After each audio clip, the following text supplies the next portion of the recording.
नमस्कार दोस्तों अमेरिका और साउथ कोरिया के बीच न्यूक्लियर डील के बाद नॉर्थ कोरिया गुस्से में है। नॉर्थ कोरिया के सैन्य तानाशाह किम जोंग उन की बहन ने चेतावनी दी है कि इस डील से हालात और बिगड़ सकते हैं। दोस्तों, यह पहली बार नहीं, नॉर्थ कोरिया लगातार अमेरिका के खिलाफ बोलता रहता है, लेकिन यह सोचने की बात है कि अमेरिका जैसे सुपर पावर के सामने नॉर्थ कोरिया कहां टिकता है। तो चलिए दोस्तों, सबसे पहले समझते हैं कि क्या है वो डील जिसने नॉर्थ कोरिया को उकसाया है। दोस्तों, हाल ही में अमेरिका के प्रेसिडेंट जो बाइडेन ने साउथ कोरिया के प्रेसिडेंट से मुलाकात की। इस मुलाकात के दौरान अमेरिकी प्रेसिडेंट जो बाइडेन ने वादा किया कि वह न्यूक्लियर वेपन साउथ कोरिया में रखेंगे, जिसके बदले South Korea nuclear weapon program नहीं चलाएगा। इस डील को वॉशिंगटन डिक्लेरेशन कहा गया।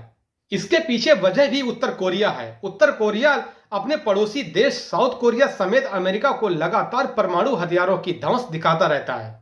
दोस्तों, साउथ कोरिया ने परमाणु अप्रसार संधि पर हस्ताक्षर किए हुए हैं, लिहाजा साउथ कोरिया परमाणु ताकत नहीं जुटा रहा है और ना ही साउथ कोरिया परमाणु ताकत वाला देश है। इसके बदले में अमेरिका उसे सुरक्षा का वादा देता है। वहीं रसिया और यूक्रेन की जंग छिड़ने के बाद नॉर्थ कोरिया की आक्रामकता और बढ़ी है। ऐसे में साउथ कोरिया के भीतर कहीं ना कहीं ये डर आ गया है कि ऐन वक्त पर अमेरिका ने कहीं मदद ना की तो देश की सुरक्षा को खतरा हो सकता है। साउथ कोरिया के 70% लोग चाहते हैं कि देश के पास अपने परमाणु हथियार होना चाहिए। हालांकि डील को तोड़कर परमाणु वेपन्स बनाने में कई खतरे हैं। इससे साउथ कोरिया पर कई तरह की पाबंदियां लग सकती हैं। दोस्तों, ये कहानी 50 के दशक से शुरू होती है। तब कोरियाई युद्ध हुआ था। तब उस समय उत्तर कोरियाई इलाके से दक्षिण कोरियाई इलाके पर हमले होने लगे थे। रूस और चीन ने उत्तर कोरिया को सपोर्ट किया और अमेरिका ने साउथ कोरिया का साथ दिया। ये एक तरह पूंजीवाद बनाम साम्यवाद की लड़ाई हो चुकी थी। अमेरिका ने ताकत दिखाने के लिए नॉर्थ कोरिया पर बमबारी शुरू कर दी। माना जाता है कि इस बमबारी के दौरान सैकड़ों नहीं, हजारों नहीं, बल्कि लाखों मौत हुई होंगी। लगभग 3 सालों तक छोटे बड़े युद्ध चलते रहे। इसके बाद युद्ध विराम तो हुआ, लेकिन तब तक उत्तर कोरिया पूरी तरह से तबाह हो चुका था। तब से उसके मन में आज भी अमेरिका को लेकर गुस्सा है। उसके बाद यह देश परमाणु ताकत जुटाने में लग गया। अमेरिका ने तुरंत उस पर कई तरह की पाबंदियां लगा दी। नतीजा यह है कि नॉर्थ कोरिया दुनिया के ज्यादातर देशों के साथ व्यापार भी नहीं कर सकता है। देखा जाए, यह दोहरी मार थी जिसने नॉर्थ कोरिया के गुस्से को बनाए रखा।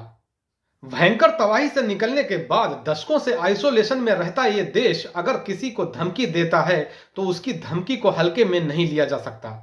अब तक इसने किसी पर सीधा हमला तो नहीं किया, लेकिन तैयारी भरपूर है।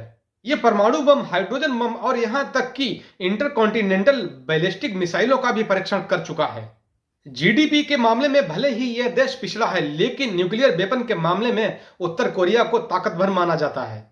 वो लगातार कोई ना कोई परीक्षण करता रहता है। दोस्तों, इस बीच कई रक्षा संस्थाओं ने जानना चाहा कि आखिर उत्तर कोरिया के पास कितने न्यूक्लियर वेपन हैं, लेकिन इस पर आंकड़े अलग अलग मिले।